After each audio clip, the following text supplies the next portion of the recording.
If you're on a weight loss journey, chances are the internet's given you a million different shortcuts and questionable tricks to get rid of that gut bucket.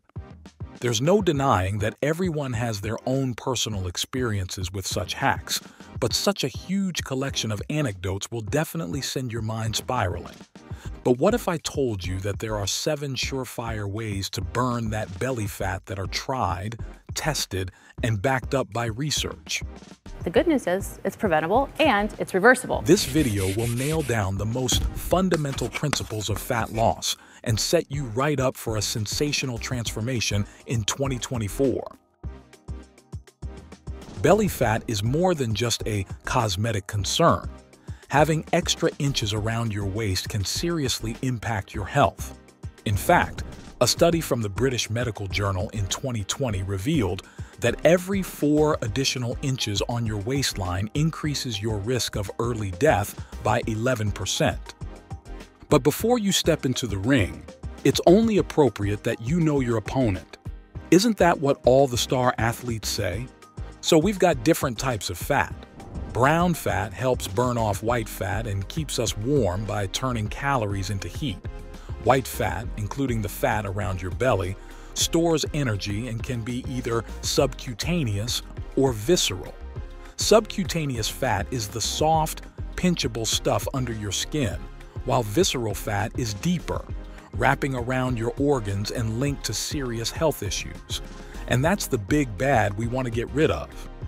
And now that we've got the small talk out of the way, it's time to get to work. Limit sugars and carbs. Let's talk about the most simple yet effective way to keep the weight off: tweaking your diet. According to Giles Yeo, a professor from Cambridge University, the first step is to really take a hard look at what you're eating. You might be surprised at how out of whack it can be, especially with how we eat nowadays. So what you want to do is bump up your protein intake. I know it sounds obvious, but you'd be amazed at how many of us rely mostly on carbs for energy.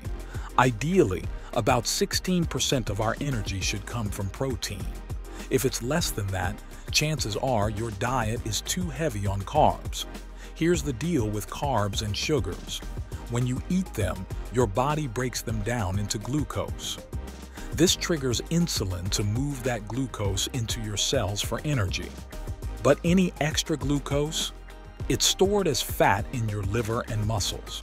That's why a low-carb, high-protein diet can help burn off that stored fat and slim you down. Now, don't think you have to eat only meat to get your protein. There are plenty of other sources like beans, tofu, and green veggies. But there's a catch. Eating more than 16% of your calories from protein can stress your kidneys as they have to work hard to get rid of all that nitrogen. So, 16% is your sweet spot. Giles also suggests increasing your fiber intake. Fiber helps you feel full without adding extra calories, which is a big plus for weight loss. Aim for about 30 grams a day. And while you're at it, cut down on added sugars to 5% or less of your daily intake. This includes things like maple syrup, agave nectar, and other sweeteners.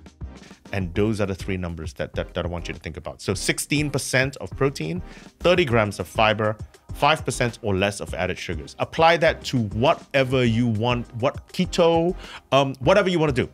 Apply that. And I think that will be a sustainable, healthy way to eat. Fasting. But it's not just about eating right.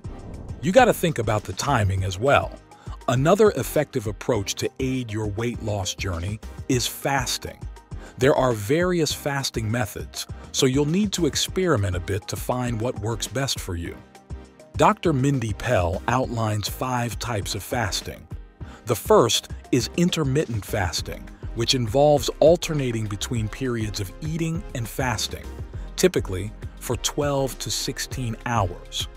This method can not only aid in weight loss, but also improve mental clarity and reduce brain fog.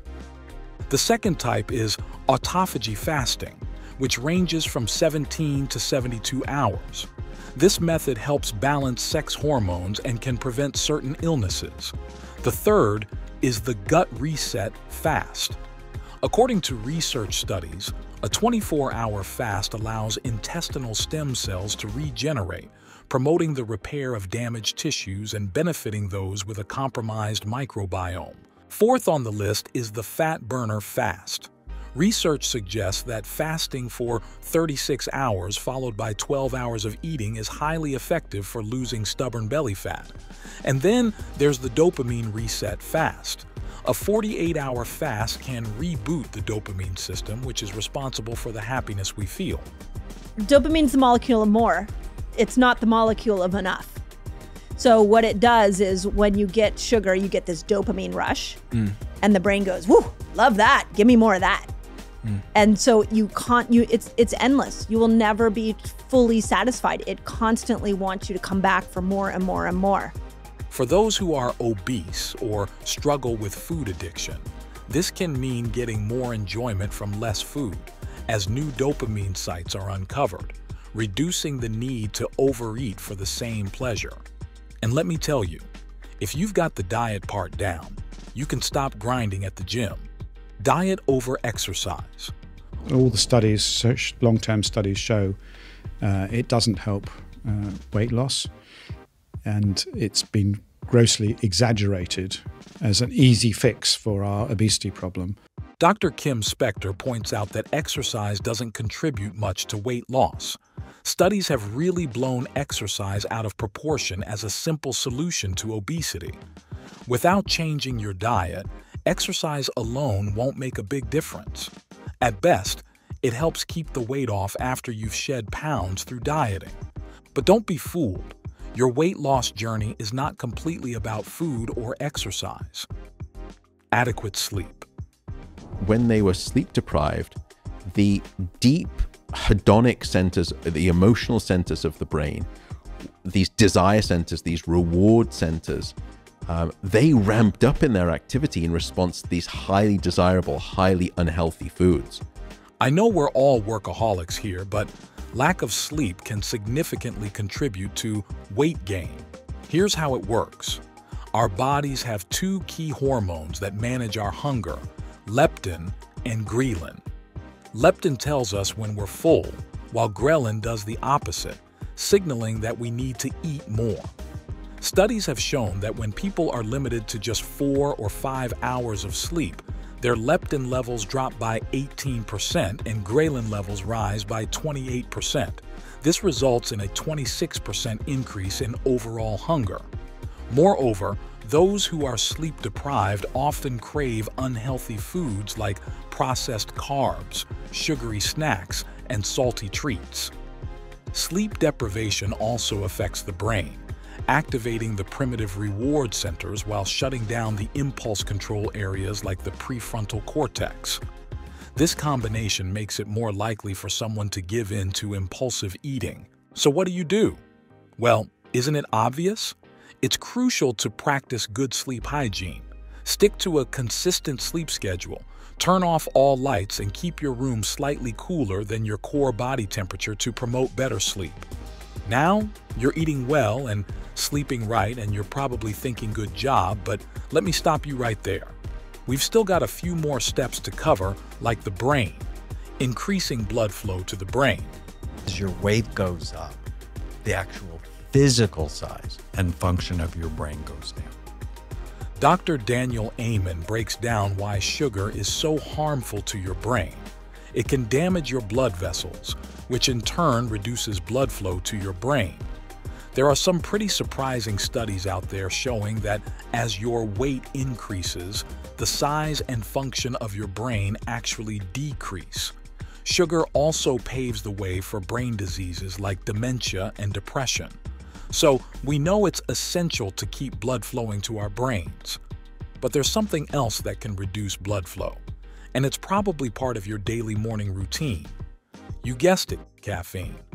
The best way to counteract this is through exercise and incorporating beans, rosemary, cinnamon, and omega-3 fatty acids into your diet to help maintain healthy blood flow to your brain. Now I know some of this stuff asks you to change your routine, but you can't forget the basics: grounding, breathing, natural sunlight. Gary Brecker revealed the secret to becoming superhuman, See Dana White, the hotshot UFC champ. He also started something called the Superhuman Protocol. And Superhuman Protocol is using magnetism, oxygen, and light. So he bought $150,000 worth of equipment, a PMF mat, an oxygen, what's called a hypermax oxygen to do exercise with oxygen therapy, and a red light therapy bed. But if your listeners want to do it for free, you can take off your shoes and contact the surface of the earth. And I'm talking about bare feet on soil, dirt, grass, sand. You can get alkaline by contacting the surface of the earth. Oxygen is crucial because its presence means the absence of disease. Practicing daily breath work improves the oxygen levels in our blood, helping our brains function better. Additionally, spending 45 minutes in the early morning light can significantly reduce cortisol levels, the stress hormone that causes abdominal fat storage. And now finally, it's time for the trade secret to be revealed: limiting stress. Cortisol is the primary hormone responsible for stress in our bodies. When stress levels are consistently high, cortisol can lead to fat storage, particularly around the belly area. This explains why some people, despite reducing their calorie intake and exercising regularly, might still notice an increase in their waist size. Stress is the culprit. What's more, research indicates that stress isn't just a personal experience. It can actually spread from one person to another. My advice: cut yourself some slack. It'll all work out on its own anyway. So, what do you think of these 7 hacks? Did any of them catch you by surprise? Drop your thoughts in the comments below. And remember to subscribe so you don't miss out on more awesome fat loss tips. Wishing you all the best on your weight loss journey. Keep smiling and stay healthy. Catch you in the next video.